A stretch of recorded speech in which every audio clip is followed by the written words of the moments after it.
Tonight, we can't stop talking about the weather. The Bureau of Meteorology wants to change its nickname. People's homes are underwater, China is in drought, and the cost of living is going through the roof. Welcome to Q&A.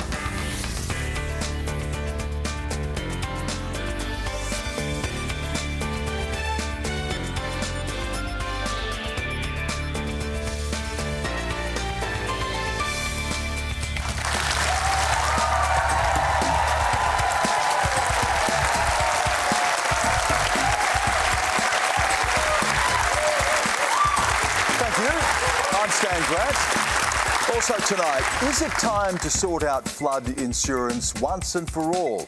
And your questions just keep coming on those Stage 3 tax cuts. We'll get to those. Here to give you some answers, China policy fellow Jiang, economist Garnaut, the climate justice advocate known as a protesting powerhouse, Varsha Yajman, local Mayor Anthony Tran, whose community of Maribyrnong has been hit by floods this week. And live from Sydney, Minister for Climate Change and Energy, Chris Bowen. Please make them welcome.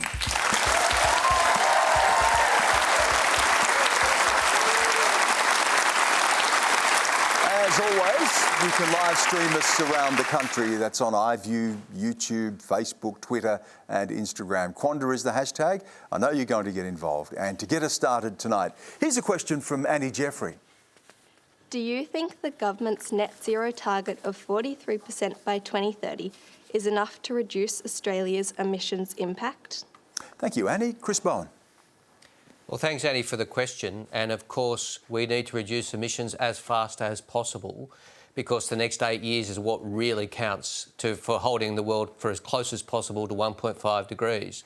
So I hope we can do better than 43, and we'll try to. But also, I do need to make this point.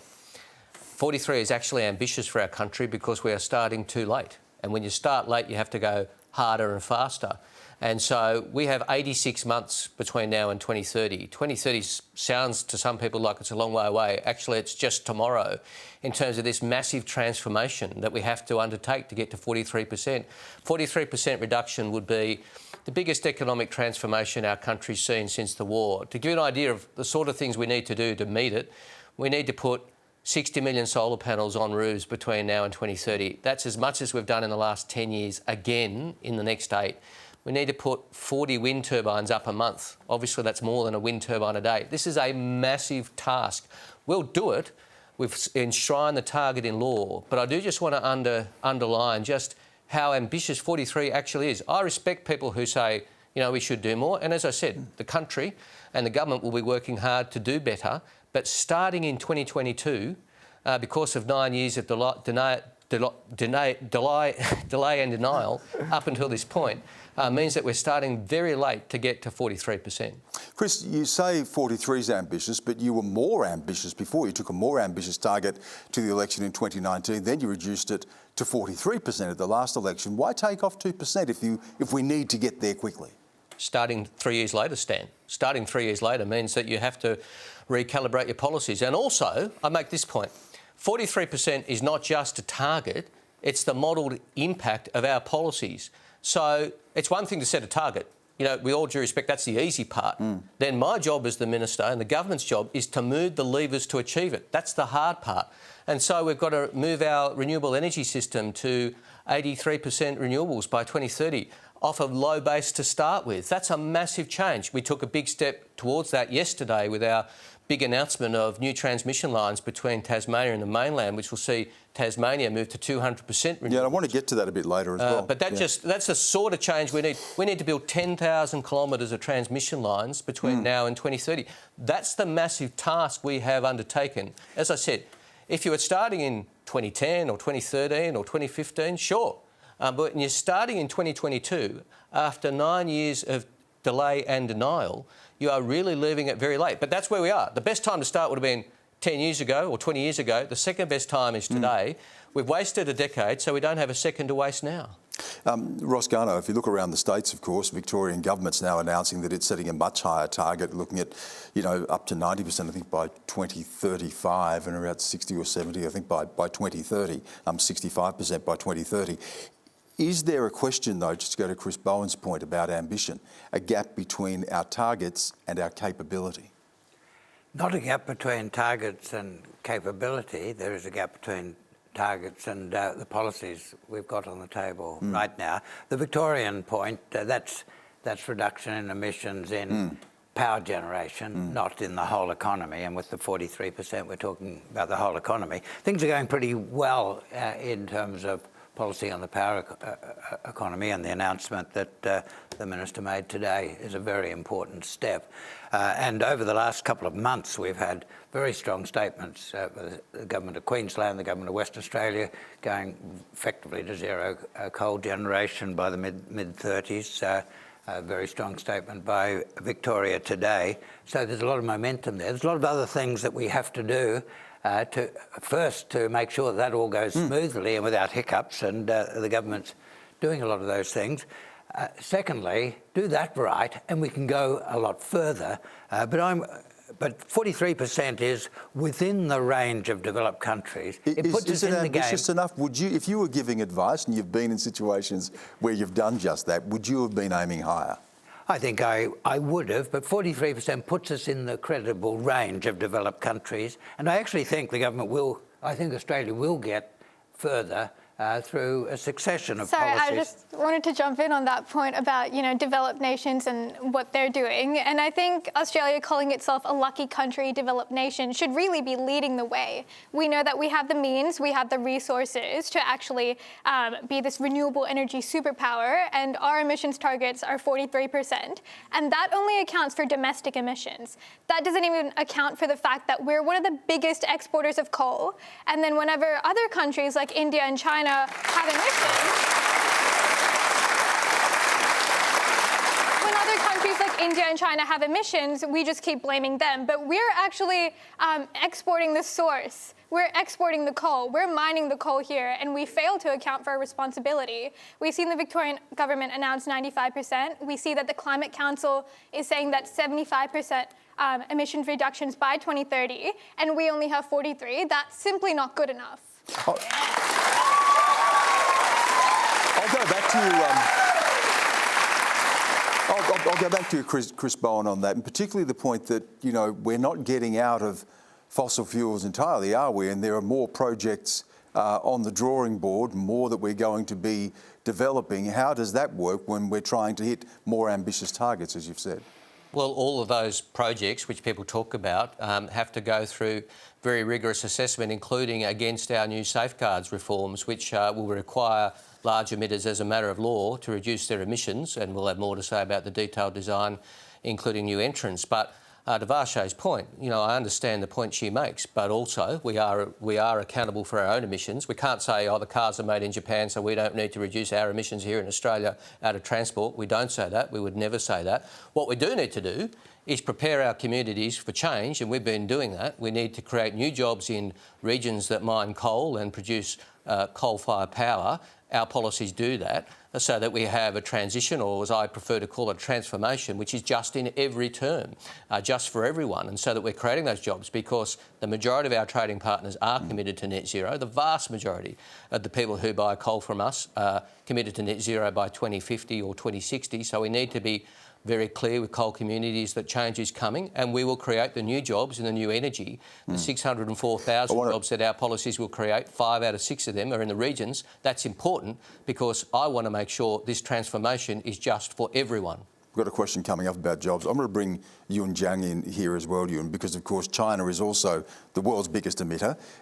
It's looking to its target of 2060 net zero emissions, but it's also realised now, after having more blackouts, that it's going to be relying on fossil fuels for a lot longer and building more coal-fired power stations as well. How do we as a globe achieve that when we have China still with a heavy reliance and with geopolitical tensions impeding meeting these targets as well? Yeah, I'll just address the geopolitical tension first. We're talking about developing technology, potential for Australia to become a technological superpower. Well, the fact is that Australia is a relatively small country. Our population is relatively small.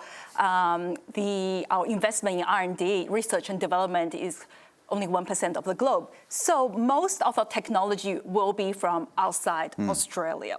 But what's happening now, a very worrying trend for me personally is I'm seeing a technological decoupling between the United States and China, where the United States is trying to maintain as much lead in technology as possible while somewhat constraining China's development in technology. So what's going to happen is that there will be two-track of the technological development that's highly inefficient in terms of advancing technology. And I am very worried about implication for green technology from that. Yeah, I'm all for Varsha's renewable energy superpower, and just written a book about it. And if we do you're allowed one plug, Ross, and that's it. It is the ABC. Gave that to you, so. and if we do that right, we'll go quickly from minus 43 to minus a big number, and then we'll keep going, and we'll not only reduce our own emissions to zero, but we'll help the rest of the world reduce their emissions to zero, including China. I think China is deeply committed to the zero emissions by 2060, and when you've got such a carbon-intensive economy, that's a big job. They actually have to get there a bit earlier, but it's a huge job. They're going to find it easier if we're using our renewable energy to turn iron ore into iron, so they don't have to do it there, burning coal with a lot of emissions. We have to be able to talk to each other, and we're going to get to that issue a little bit later as well. I haven't forgotten about you, Anthony, because the next question is most definitely directed to you. The devastating floods that we've witnessed here this week in Victoria, also continuing in New South Wales as well. Carly Lord has a question about that. I have a question for the Mayor of Maribyrnong. Volunteer flood warriors and local businesses have stepped up with manpower, supplies, and boots on the ground to residents that need it most. Will the Mayor apologise for the slow and inadequate response from Maribyrnong City Council? Look, it's a pretty good question, and the fact is I won't, because it wasn't a slow response. The truth of the matter is, when you're in a situation like that, it's very easy, very simple to say, why don't you get in there straight away? The minute the floods are done, the minute the water recedes, why don't you send your crew in there? But you're sending the crew into water that's filled, potentially, with asbestos and a bunch of other contaminants. If you want to expose your team to that and put them in danger, I don't envy you at all. The truth is, there are procedures, there are strategies put in place, not just to protect residents, but to protect the council staff as well. Are they not people? Do they not deserve to be protected just as much as those residents? The minute we got back the control of those streets, we sent in our crews. Anthony, I've read one description, very critical, of the warnings that were given to people. One of the emergency workers quoted saying that it was a schmozzle in the way that this was responded to and the warnings that were not given early enough. What do you say to that? The way that the warnings were given were modelled by the SES themselves. We worked alongside them to make sure our preparation was in accordance with what they were expecting to see. But obviously, as it hit that 3:30 a.m. mark on the Friday morning, what we saw in reality to what the model gave was very starkly different. And the response time that I think council, and hats off to the SES and to Vic Pol, the speed at which they acted has to be commended. Straight away, knocking on people's doors, getting them evacuated. And to those who wanted to defend their sites, sandbags were ready to go. But obviously, homes aren't impenetrable. When those tidal waves hit, when those floods hit, and residents needed to leave, again, SES were out there on boats. We had lifeguards out there as well. We had council staff driving buses to pick up residents who couldn't leave. We made sure that they were there on site to give assistance to those who needed it the most, especially for those residents who had chronic illnesses, medication they had to leave behind. We made sure doctors, nurses, pharmacists were on site ready to give assistance. The whole point of any relief centre is to be a one-stop shop. I want to go back to Carly. Carly, from what you saw, there isn't going to be an apology, as Anthony said, but why do you believe there needs to be one? I think Anthony needs to get out onto the streets and be speaking to residents. We have had a massive team of volunteers on the ground, whether that's helping people move stuff out of their houses, providing plastic tubs to salvage what possessions they could, through to local businesses dropping food down. And we haven't seen one council worker. It's taken 6 days just to get 3 portaloos dropped off down there today. There's no excuse for that. Absolutely none. And I believe that residents deserve an apology, a commitment from you to do better, and that the volunteers deserve a thank you for being the ones who have stepped up in this crisis. Oh, without a doubt. Without a doubt, don't get me wrong. I just want to speak a bit about the resourcing because we know just hold the thought. I just want to get a direct response to what Carly asked, and I'll bring you in. Most certainly, I think the volunteers do need thank you. They're the ones out there that have responded straight away. We had the Flood Warriors Facebook group out there, and now we also have Disaster Relief Australia, and it's a big thank you to them, helping residents get the cleanup done as well. Of course, I'm not going to deny the work they've done. It's phenomenal. And that really shows what the Australian spirit's all about, right? Getting around your neighbours and giving them a hand. But for the council team to say that they hadn't been out there, I would strongly contest that. The minute they can get out there, they could get out there, they were permitted. They were out there, especially when it came to the hard waste collections. Crews have been going around the clock to make sure all that was collected, especially the roads, get them cleaned up and removed. Anthony, can I ask you, you're 23, that's right, 23? I was called 27 on the website, but I'll take 23. What are you? But you're young and you're in this position, and this is obviously a learning experience for you as well. What do you take away from this? As Carly says, sadly, the forecast says we're going to see more of these sorts of incidents. What do you take away from this as a leader, as a mayor, leader of the community? Look, I think for us, it's more about not just what's been done already, it's about what we need to do in order to review our strategies going forward. Right? Flood affecting will continue. Climate change, global warming, they affect every municipality now, regardless of rural, shire or city council. So for us, it's about what we do next in terms of mitigative effects, in terms of preparing ourselves for the future. It's not just about being reactive, it's about being proactive. And I think that's something we need to take away from all of this. You wanted to say something? Just want to mention that, as we know, SES are staffed by volunteers. I used to be part of SES as well when I was a bit younger. But with these kind of extreme events becoming more and more frequent, whether it's a sustainable model to always rely on volunteers all the time, I think is a question that we need to think about, as well as relying on defense personnel. We're seeing defense people being deployed to help out with a lot of these events as well. And, they're basically being put out from doing their other jobs. So whether that's again, sustainable, whether we should be looking at different models. I completely agree with that.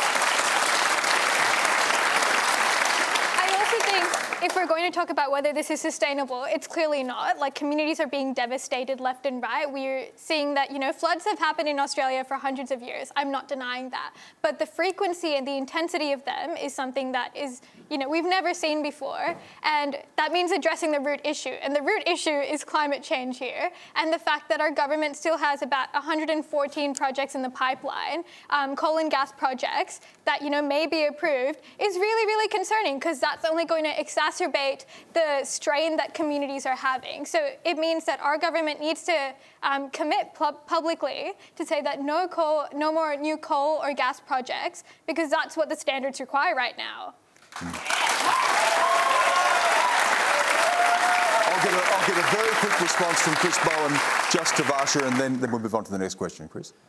Well, I agree that we need to be very clear that these floods and other natural disasters are a direct result of climate change. I mean, there was a time when we used to say, you can't say any particular natural disaster is a result of climate change. The fact is, floods which were, once in 100-year events are now happening once every few years, and they're becoming more intense and more frequent. And for every 1 degree of temperature rise, rain gets 7% stronger, and that has results. So we know about the impacts on bushfires, we know about the impacts on heat waves. We already have more Australians die of heat stress than on the roads, and we're adding 1 day of heat wave every 5 years to Australia. So climate change is a real health threat, whether it is through floods or bushfires or heat waves. In relation to Varsha's point, as I've said before, we will be doing everything humanly possible as a government to reduce our emissions. That's our task, starting very late. That's why we've enshrined in law our 43% emissions reduction target. That's why we're investing billions of dollars in electricity transmission to get more renewables on. That's why we're going through the very difficult task of ensuring that our biggest industrial emitters are reducing their emissions. That's why we're rolling out community batteries across the country. This is a big task. But we're up for it and up to it, and we'll continue on it. And on that task, it leads us to our next question. Sushil Sawant. There will be more floods, who insures the uninsured? What is stopping this government from introducing a government-owned insurance to level the playing field? Thank you. So before I go to you, Chris, on that, I might bring you in, Ross Garnaut, on this. You look around, you see what's needed. Is there a need for government to play a greater role in making insurance affordable, accessible for people, given what we're seeing right now? Well, the very first thing we've got to do is recognise the reality of climate change. The Minister's made the point, but for the last few years, Australian governments haven't recognised the reality. I think that's a conversation we've had, but the conversation here, though, is directly about insurance. Yeah, and the best insurance is to stop building things where climate change says it's dangerous to build them, and we've kept on building in floodplains and dangerous places.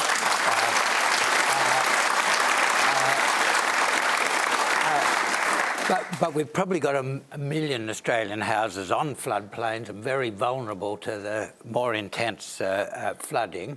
And yes, I think there is a role for government in adaptation to this change. I think it's a fair thing to look after people who, when there was no knowledge of climate change, made decisions. But for the future, it's got to be about planning for a more dangerous climate. Unfortunately, Chris Bowen, people are dealing with it now. And we've had this question every time we talk about this. People raise this question of insurance. I was reading today of someone who was saying that he was facing $10,000 to $12,000 a year to insure himself against flood and couldn't afford it, had to take a risk, and many people are in that same boat and they're dealing with it.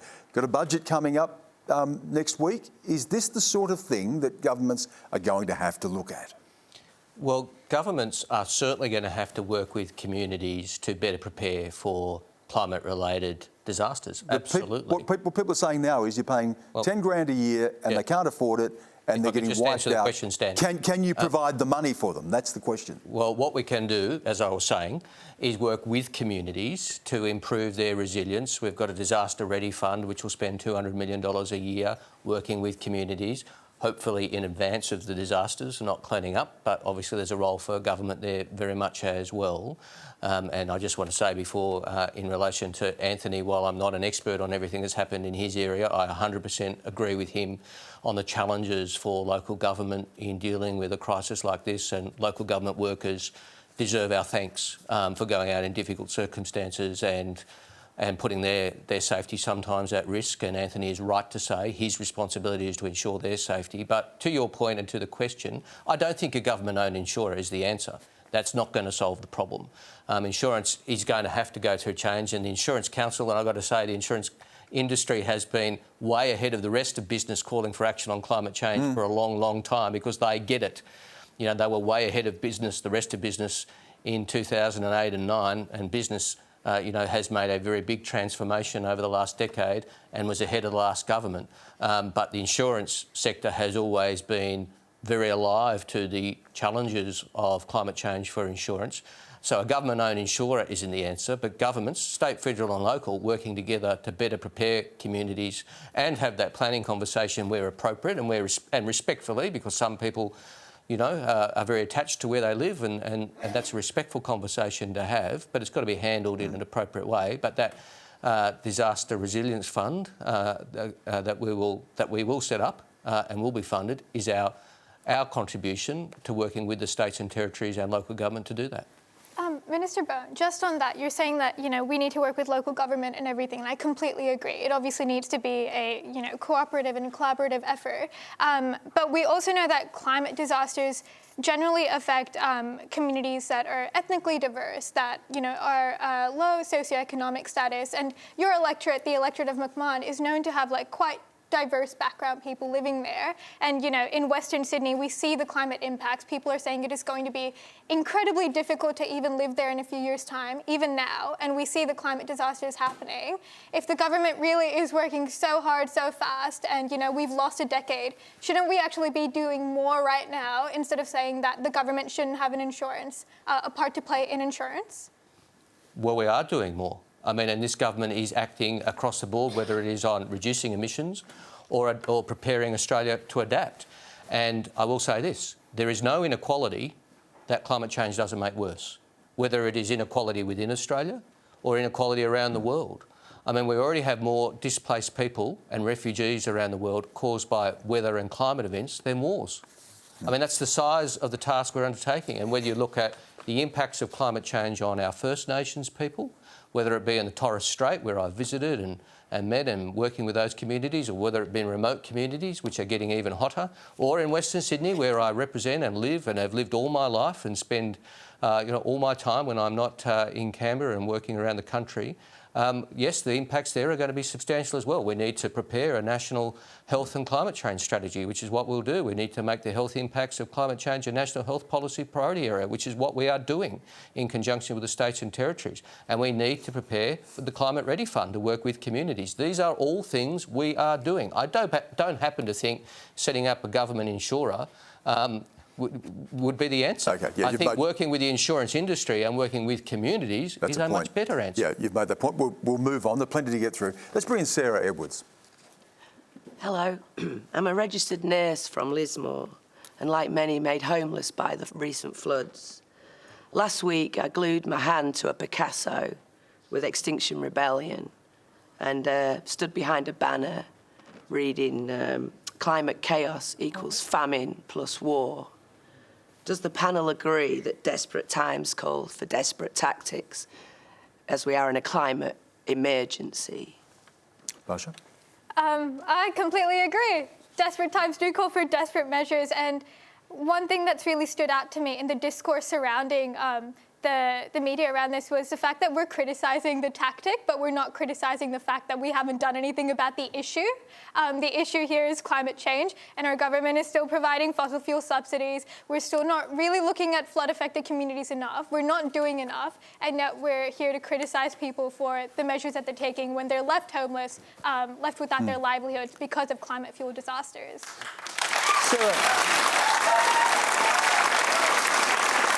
Sarah, do you mind if I ask? I mean, it was obviously a desperate measure and obviously something you knew was going to get that attention, but what led you to that and your own experience in Lismore as well?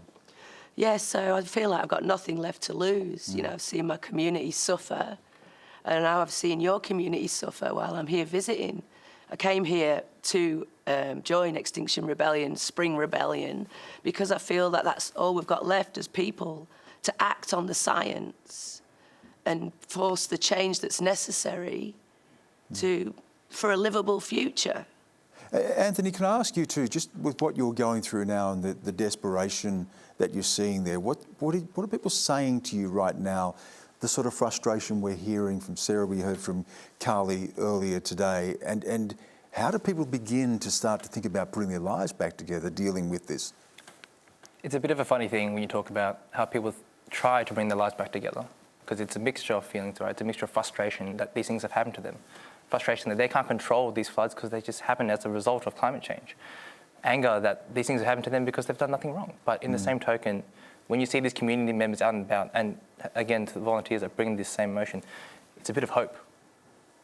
This hope that they'll be able to bring back their lives in some way back to this new normal. Just as we put our lives into this new COVID norm, they hope to do the same. Can I ask you, Ewan, as we're talking about protest, I know from my time living in China, if there's one thing that really would get people out and angry would be something like the environment, even risking the crackdown of government to come out and protest. It's getting so much more difficult, though, isn't it, obviously, in China to bring those voices. We talk about the desperate times. What do people in China do to raise their voices given the crackdown that we're seeing in the country?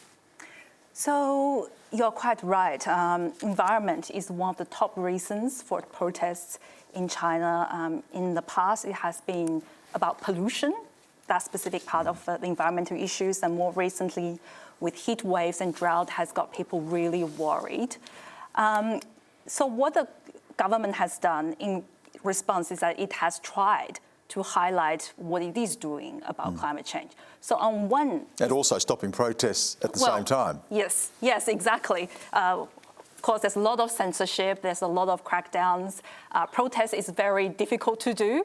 Organising a protest is very difficult to do in the country, of course. But protests still happen. They still happen. not a very mass scale protest, but a smaller scale localized protest. Usually it's against the local authorities rather than the central government. So obviously the central government is concerned about this because of popular pressure, for one. But second one is that they are seeing also the potential for China to be ahead in green technology. So they can then be less dependent on imports from places like Australia. If they can develop their own technology and energy technology, then that's, again, so there's two birds with one stone, and that's why they are looking to that. But the problem is the pace of the transition. So there are two ways about it. One is that they totally stop fossil fuel and then go straight to green energy.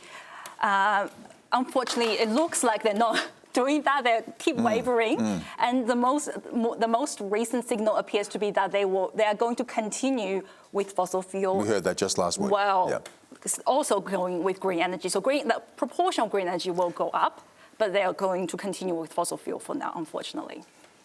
If you're just watching us, you are watching Q&A live with Jiang, Ross Garnaut, Varsha Yajman, Anthony Tran and Chris Bowen. Now the story that got everyone talking this week, and not necessarily in a good way. Here's Althea Rice. Is now really the time for a large-scale name change from the Bureau of Meteorology, one of the leading sources of flood news and warnings? Anthony, you're the first one to start smiling and laughing at that. I think one of the proposed names was the Bureau. I mean, they could have reversed and called themselves the Mob, but honestly, it's the job of bombers, they are called at the moment. It will remain the same. Yes, Ross? It's an expected name change, but... The Bureau of Met is a tremendous organisation. It does a great job. It's made a big contribution in understanding climate change. I'm not very fussed what they call themselves. Who's going to keep calling it the bomb? Yeah? Oh, but surely the Mob is a more appropriate name. I don't know if that's more appropriate. The bomb will do, and you're right. Right now, we're all relying on the Bureau of Meteorology. Well, last week we heard the stories of two Iranian Australian women, Sarah Bakshi and Arazu Narimani. Since then, we've had more questions come in on that topic, and here's Ayan Izzadi. Hi. I would like to ask the government, what actions are they taking in order to support the women life freedom movement in Iran? We are in the 5th week of protests. Hundreds have been killed. Thousands have been arrested. Iran's prison was set on fire last week, where the bravest and brightest activists, journalists, artists, athletes, or anyone who raised their voice for freedom are being tortured every day. University students have been attacked during the protests, violently attacked during the protests, and now they're even targeting schools. How is your government supporting all Iranian migrants in Australia and dual citizens like myself? Chris.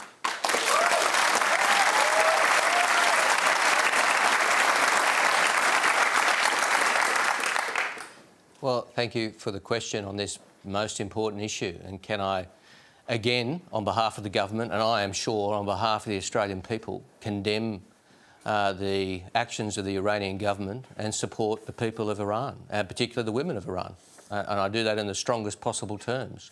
Australia's a long way away, and I'm not here to pretend that we have some magic wand to wave, but I am here to say on behalf of the Australian people we will stand up for the rights of Iranians and against the Iranian regime in the strongest possible terms. And while I've got the microphone, Stan, if you just indulge me for a second, as important as the matter that's just been raised about Iran is, and it is vital and important, I don't want to let this opportunity to go not to point to a few other issues.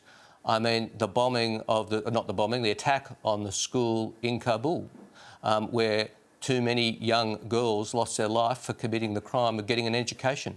I condemn that. I condemn the Taliban for that. I condemn the attacks on Hazara people in Afghanistan. I condemn the attacks on minorities in Iraq, many of whom communities I work with every single day in terms of the Australian communities in standing up for the rights of the minorities of Iraq. So whether it's Iran or Iraq or Afghanistan or anywhere around the world, Australia has to stand for human rights and against regimes which oppress people. I condemn the Taliban for their attacks in Afghanistan against girls. Being a Hazara is not a crime. Getting an education is not a crime. And being a woman in Iran is not a crime. And Australia says that as clearly as is possible at any avenue, at any forum that we can find the opportunity to say so. Chris, the question really went to, Ian's question was, what is the government doing to support Iranian migrants in Australia, dual citizens like Ian herself? Last week we had a Rezu and Sarah. I don't know whether you saw the program, but Sarah stood up and said if she wore what she was wearing that night, she would possibly be killed in Iran. They both asked for the government to help them on visas, on Medicare cards, on more support for their families. They said they feel as if they are in limbo. Neither of them this week, despite the emotion in the room, neither of them been contacted by the government. Is that good enough? Well, obviously they raise very legitimate and important issues. And again, without wanting to in any way, be very clear, diminish the importance of the points they raise, the government is dealing with a whole range of challenges and making progress on a whole range of issues for people who are in Australia who fled regimes around the world, whether it is Afghanistan, which Minister Giles is working on, and which the communities that we've been working closely with. And I'm sure the relevant ministers will be looking at what they raised and seeing what more we can do. I don't know exactly what more we can do. Expedite visas for people who've been here for a decade? I think that there should be more that you can do. I mean, my parents were victims of war. I mean, there are so many people in this crowd who are friends. We share the same story. Our parents fled the Vietnam War, right? It's a war that has been long past us, but it still sits very heavily in the back of my mind. The amount of assistance put out during that time was exponential. It was insane from every corner of the world. So to tell me, I applaud this government for the work they do, but in the same token, for refugees, for asylum seekers, for people looking to find a new life, is there not more? Can I come back to you?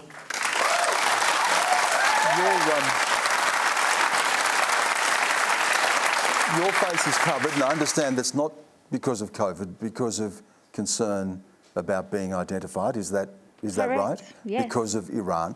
You've heard from Minister Bowen tonight, and you watched the program last week. When you say more support, what do you need and what are you not getting? Well, to start with I think economic sanctions, some action.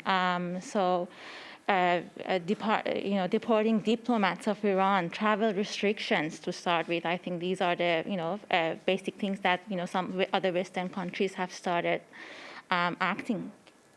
Ross Garnaut, you've worked in diplomacy. You've been an ambassador in China. Is there more? Just listening to what Ian said, is there more that Australia could be doing? Well, the question of sanctions is a very complex one, and it's often you've got to be very careful in your judgments about what's going to be effective and what isn't. I think the thing that we sometimes can have an influence and sometimes can't, and we should when we do. But I think the critical part of the question is what do we as Australians do for people who've come here to help them build a new life. That's something we are in control of, something that we can do. The sanctions are things that in some circumstances can be effective, but not in all circumstances. Thank you, Ian. Thanks for coming in. Thank you for sharing your story. And, my thoughts are with you and obviously everything that everyone is going through right now. I'm sure the thoughts of the panel are with you as well. Let's move on to another topic. Here's Olivia Lee. Olivia? As I'm part of the millennial generation, a lot of people my age do not understand the effect of China's superpower and now the slowdown. Can you explain what this means and what the effects are to us? There's a whole PhD in that, Ewan, but can you start for us? Oh dear. Well, China is the biggest economy in the world. It is also currently by some measurements, we're on track to usurp the US. By one measurement in particular, or the second biggest by another measurement. That's correct. It also currently has the most population. So whatever happens in China does have a big impact on the rest of the world. So for Australia, what the Australian government usually most focused on is in terms of trade and investment, because China is our biggest trading partner. But there are various other issues. We have people-to-people links. You know, I am a migrant from the People's Republic of China, as are many Australians. So that's another, I guess, a consideration for the government, how to best support those migrants to be integrated in the community. There are a lot of different issues, again, human rights issues and China's geopolitical ambitions. What we're seeing at the moment, if I could just come in there, and just to pick up the question, what we're seeing at the moment is, of course, the Congress with Xi Jinping likely, inevitably, to be given a third term, and that takes us into uncharted territory now in China. He's not going to step down after 2 terms. There are concerns about coming conflict with China. Xi Jinping says that China has a different model that it now can export to the world. Socialism with Chinese characteristics, or capitalism with Chinese characteristics, whatever they want to put it. But there is also an economic slowdown, and given that it's the biggest engine of economic growth, that was part of the question as well. What does that mean for us all? How tenuous is the situation in China right now? Well, basically after Deng Xiaoping's reform and opening up, the social contract between the Chinese Communist Party and the people of China has been very much based on economic growth, so continued increase in quality of life. That's why the party is very, very concerned about growth. What we're seeing recently is partly because of its dynamic zero COVID policy, the economy has not doing as well as people expected. For example, youth unemployment has skyrocketed. So that can have a potentially destabilizing effect for the regime, and that's why they are looking at how to change that. One of the things Xi Jinping has been emphasizing is the common prosperity, which is reducing inequality in the country, but the PS has not been so effective. So what he has up his sleeve next, I guess we shall see. I might ask Ross Garnaut about that. As someone who's spent a lot of time in China, what does he have up his sleeve? Well, just on the growth question, China's as big an export market for Australia as the next 10 countries. So a long slowdown in China would be very damaging to the Australian standard of living, and that's simply a fact of life. The Australian standard of living has benefited hugely in the last 4 decades, from very strong growth in China and our linkage to that. If all of that goes into reverse, we're poorer. But the current slowdown is a slowdown this year. I think it's very closely related to the COVID policy, as Jon says. The average growth in China the last 4 years is 5 to 6% per annum. This year it's very low. I don't think that it's going to continue at such a low level for a long time. We've got a very big problem at the moment of global recession, slowdown all over the world, and China not growing as strongly makes the global situation worse. So that's a pity. What does Xi Jinping have in mind? I think it's a mistake that the term limits that were put in place by Deng Xiaoping are being removed. One of the challenges, one of the difficulties, one of the weaknesses of authoritarian systems is that if people are in power for a long time, you get big disruption when change eventually comes. And since Mao left, you've had these regular changes every 10 years. That's been helpful to stability and continuity in China. There's a risk of that. I think that the government is serious about the reduction of inequality. I'd be surprised if they don't make significant ground on that. Tremendously important for stability in China that they do. We're going to stay with China. We've got a video question now, and it comes from Terry Houghton. Greetings, panellists. Chinese President Xi Jinping wants to see a rich, strong, democratic, civil, harmonious, beautiful, socialist, modern, strong nation by 2050. Now, we'll have to see how that works out in practice, but this broad aspirational statement would not be out of place in an ALP manifesto stating our broad goals as a democratic nation. Maybe we have more in common with the Chinese government than we think. Has China found a way of effectively combining capitalism, Marxism and democracy that we could learn from and which could assist a rapprochement in our relationship with Beijing? Well, that was certainly a well-performed question. I don't know, I couldn't see whether Terry's tongue was in his cheek or not, but I think there are elements of that definitely to explore as well. But Chris Bowen, are there similarities here in the Labor Party's manifesto and the Chinese Communist Party's? You're wondering how to answer that? No.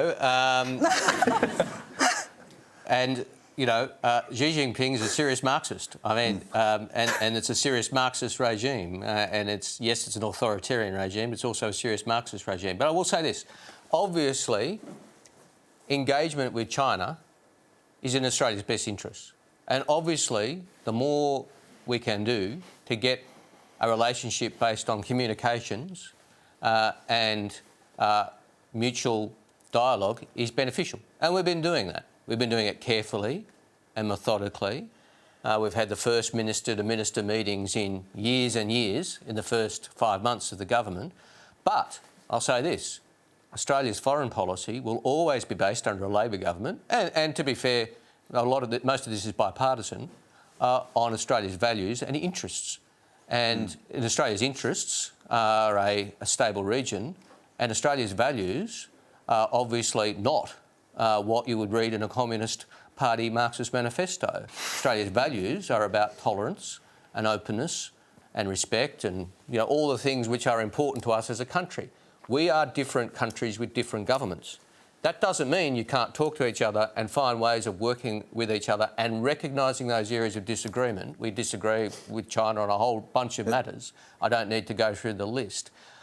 But we've taken the view in the new government that communications would be better and talking to them would be better and not expressing our views about China in a way to maximise our own domestic political advantage, which frankly the previous government did, which is what I think led to a big problem. Now, we will always stand up for Australia's values and Australia's interests, and that will mean telling China where we think they're wrong. And again, there's a long list of places where we have disagreements and a difference of views. But it is better, and I support the work of Penny Wong and Richard Marles and others in seeking that better dialogue and engagement with China. I want to go to you and also Ross on this, but can I bring Anthony and Varsha in? You are the youngest people on the panel, and it has been often said that China will very much define the 21st century. Watching Varsha, the tensions with China, the prospects of war, increasing military spending, the sabre rattling we hear coming out of China as well. How do you see this moment? I think I'd have a similar question to what was asked. It's confusing because I think a lot of our media and the way we talk about politics as well is quite Eurocentric. We seem to just focus on certain countries and then paint other countries as, you know, doing several things wrong and not really being able to have an open dialogue on what's actually happening. Like, I'd love to actually learn about this at school and like have that experience. And I think it goes to a bigger conversation about what real multiculturalism is as well. Like, being able to understand another country means also being able to have that foundation at school, and that's not given presently. I want to add, I think what's important is when you have these conversations, you have to take consideration the effects, sort of the side effects and ramifications it has on community members here. You know, we saw during COVID exactly what happened there. That anti-Asian racism was through the roof during those periods because of a simple virus. Having these conversations is important. We should be having these conversations questioning what effects the Chinese government and the Chinese country as a whole will have on us.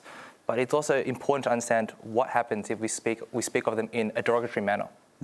What kind of discrimination we could raise. And you have to be careful of that and understand those nuances. You've raised this, and indeed you've told me you've experienced this. Yeah, it's the rising geopolitical tension has had a very bigger negative effect for Chinese population, people of Chinese heritage, I should say. In Australia, there has been rising suspicions. People are suspecting people of Chinese heritage of being spies or apologists of CCP just because of their race or because they may have a view that's different. It is very troubling. Ross, Chris Bowen talked about, tentative steps here to try to right the relationship, and the two countries are talking. But if you're talking about a rapprochement, and that was part of Terry's question, is that possible right now, given the trajectory China is on, the aggression we've heard, the prospect of potential conflict with Taiwan, and the pushback we're seeing in the region with forming things like the Quad as a blocked pushback against China's ambitions in the region? Is there a fundamental, as Chris outlined, a fundamental clash of values that makes a rapprochement? Not likely. Well, I think Chris is right. There's differences in values. I think he's also right to say that the fact that we've got different systems of governments, I think different systems of governments is a clearer reality than different values, actually, in terms of the people. But the fact that we've got different systems of government is not a reason not to interact as closely as we can on all the areas where those differences are not getting in. Is it possible, though, given the tensions that we're seeing at the moment in this climate? Not today, not tomorrow, but over time, yes. And I think it's tremendously important for peace and prosperity right through our region that we do that. I think that we shouldn't be thinking only of a relationship with China. A relationship with Indonesia and Southeast Asia is critical, and that's been neglected in recent years. And if we're getting that right, then I think that will help us to provide ballast in the relationship with China, because the countries of Southeast Asia, so important to Australia, and don't have the same complete breakdown in communication we've had in recent years. So I think it is possible to move forward step by step, and there will be very big differences. President Biden is quite correct to say that there is systemic competition going on, but the fundamental competition is competition to show whose system is best for the living standards and the health of our communities. And we do best in that community by building a good and equitable and prosperous Australia. I think that is the way in which, the main way in which this systemic competition, certainly that it should play out, but will play out. There is danger of war. That would be a terrible mistake. There was talk of that a couple of years ago. But we need to be analytic about it, need to be knowledgeable. We need to realise on the Taiwan question, there has not been a fundamental change in the Chinese attitude to They've always Taiwan. maintained to take it by force if necessary. The things that were said at this party conference, in that matter, could have been said at a party conference 40 or 30 or 20 or 10 years ago. Let's hear now from Branko Stoyanovsky. Thank you, Stan. Today we heard the updated cost of next stage tax cuts will be about $254 billion over the next 10 years. Should the new government abandon some or all of these tax cuts to fund other important initiatives such as fighting climate change, easing cost of living, providing cheaper childcare and fully funding NDIS? Chris.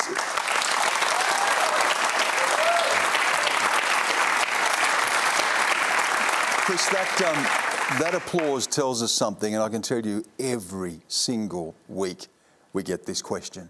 And often from people who say they would benefit from the tax cut and they don't want it. Given what we're seeing in the economy, given that we've seen an increase now in what they're going to cost announced this week, why not scrap them? Well, we're going to implement our election commitments, which include delivering those tax cuts, but also include big increase in childcare support, which I'm sure will be the centrepiece of the budget on Tuesday night, which is, we went to the people with a very strong childcare policy, and we're funding and implementing climate change policies across the board, including the big announcement the Prime Minister and I made yesterday in Hobart for that multi-billion-dollar investment. All these things we are going to do, but we're also going to hold the promises we made. Wouldn't it be nice to get $254 billion, though, to spend on other things rather than hand it to people on $200,000 a year to get $9,000 extra in their pay packet?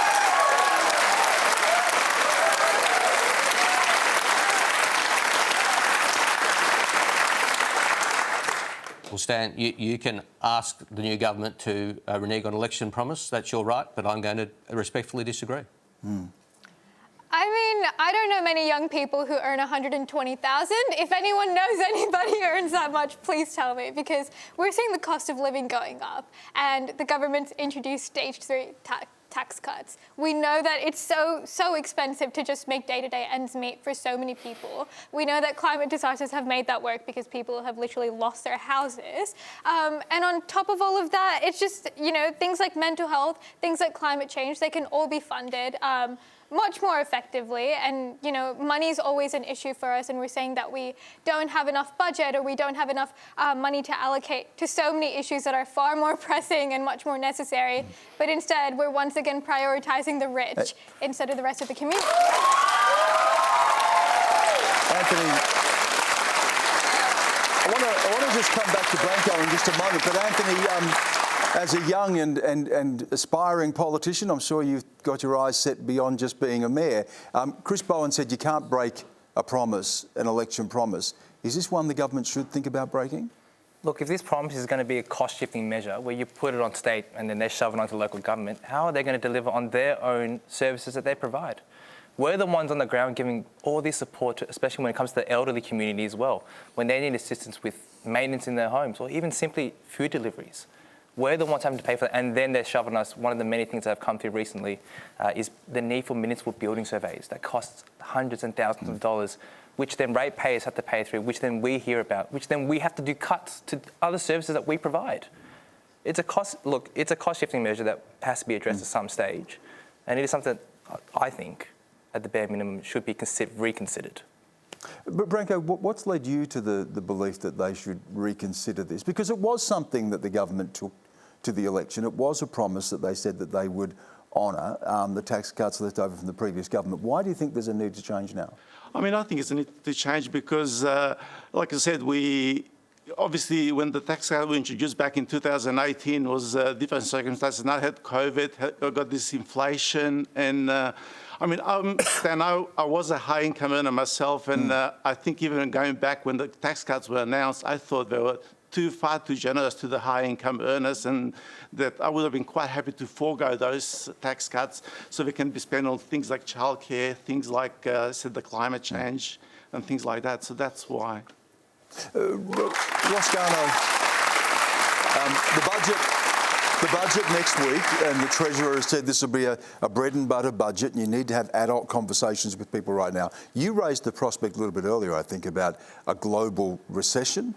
We're seeing the impacts of rising inflation around the world. Australia's carrying a lot of post-COVID carryover debt. Is this something that you would like to see go, the stage 3 cuts? Well, there's a more general question. Australians are kidding themselves that we can have all the services that we want and for very good reasons want and get by with the current level of taxation and have economic stability at the same time.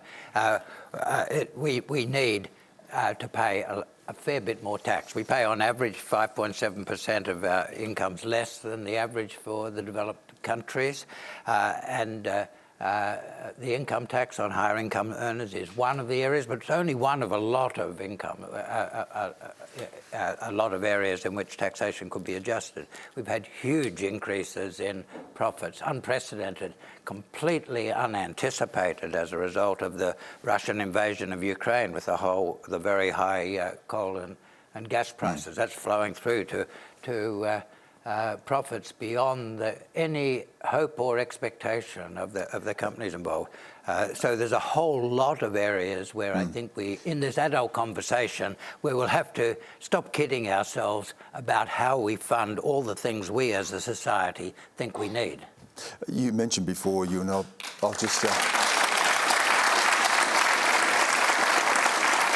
I'll finish with you on this because you raised the prospect of inequality and the impact it'll have in China. We've seen the rampant inequality in the United States that's really created so much political upheaval there, and we're seeing growing wealth gap in Australia as well. How much, when you look at tax cuts, and clearly there's a mood in the room that they would like to see these gone, particularly tax cuts for the rich, how great of a problem to democracy, to countries like Australia, is inequality? Inequality is a great problem because it creates a division. People can no longer relate to each other when there's such a widening gap between them. So I think that's the problem that we really needs to be addressed. And taxation is one part of it. Another is, of course, the welfare transfer system. So we need to use both of them to address this problem of inequality in Australia to ensure that our democracy is as robust as ever. Thank you. That's all we have time for. Please thank our panel: Jiang, Ross Garnaut, Varsha Yajman, Anthony Tran and Chris Bowen.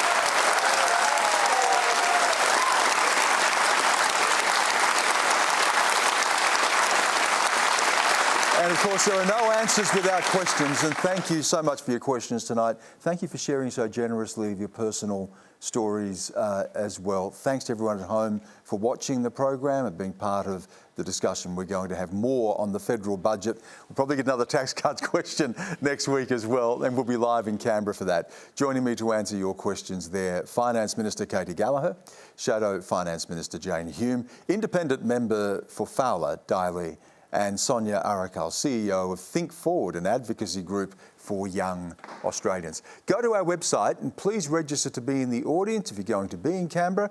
And remember too, we want to take video questions. We need questions from all around. This is a federal budget, a national budget. We want to hear from you at a time when there is so much pressure on the household budget. So please send us your questions, and we're interested in your stories as well. Again, thanks for everyone for tonight. Thanks again to our panel. Good night.